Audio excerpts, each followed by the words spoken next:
నా ప్రాణానికి ప్రాణమైన తెలుగు ప్రేక్షక దేవుళ్ళందరికీ నమస్కారం. ఈరోజు నా జీవితంలో ఎంతో సంతోషకరమైన రోజు. భారత ప్రభుత్వం నాకు పద్మశ్రీ పురస్కారాన్ని ప్రకటించిందని తెలిసినప్పటి నుంచి నా కళ్ళు ఆనందంతో నిండిపోయాయి. ఒక నటుడిని గుర్తించి ఇంతటి గొప్ప గౌరవాన్ని అందించిన భారత ప్రభుత్వానికి నా శిరస్సు వంచి నమస్కరిస్తున్నాను. అలాగే నా పేరుని ఈ పురస్కారానికి సిఫార్సు చేసిన ఆంధ్రప్రదేశ్ ప్రభుత్వానికి, పెద్దలందరికీ నా ప్రత్యేక కృతజ్ఞతలు. కానీ నిజం చెప్పాలంటే ఈ అవార్డు నాది కాదు, మీది. 48 ఏళ్లుగా నన్ను ఒక నటుడిగా మాత్రమే కాకుండా మీ ఇంట్లో ఒక మనిషిగా, మీలో ఒకడిగా గుండెల్లో పెట్టుకుని చూసుకుంటున్నారు. నేను నవ్వించినా ఏడిపించినా మా రాజేంద్ర ప్రసాద్ అని మీరు చూపించిన ఆప్యాయత నాకు దక్కిన నిజమైన అదృష్టం.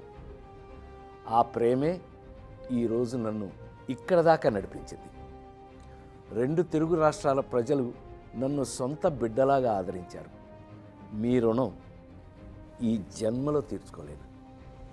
నాతో పాటు ఈ ఏడాది పద్మ పురస్కారాలు అందుకుంటున్న దేశంలోని మహానుభావులందరికీ నా శుభాకాంక్షలు తెలియజేస్తున్నాను. మీ ఆశీస్సులు ఎప్పుడూ నా మీద ఇలాగే ఉండాలి. బ్రతికున్నంత వరకు సర్వదా మీ రాజేంద్ర ప్రసాద్. నా ప్రాణానికి ప్రాణమైన తెలుగు ప్రేక్షక దేవుళ్ళందరికీ నమస్కారం. ఈరోజు నా జీవితంలో ఎంతో సంతోషకరమైన రోజు. భారత ప్రభుత్వం నాకు పద్మశ్రీ పురస్కారాన్ని ప్రకటించిందని తెలిసినప్పటి నుంచి నా కళ్ళు ఆనందంతో నిండిపోయాయి.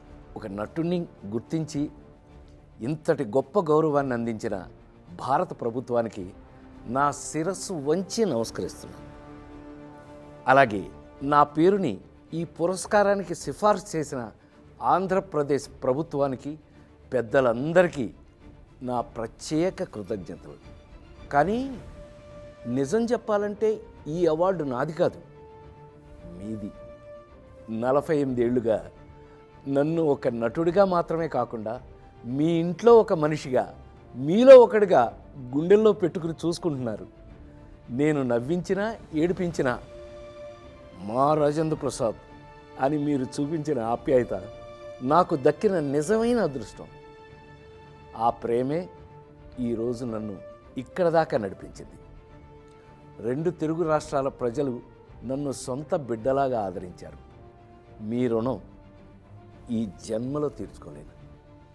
నాతో పాటు ఈ ఏడాది పద్మ పురస్కారాలు అందుకుంటున్న దేశంలోని మహానుభావులందరికీ నా శుభాకాంక్షలు తెలియజేస్తున్నాను.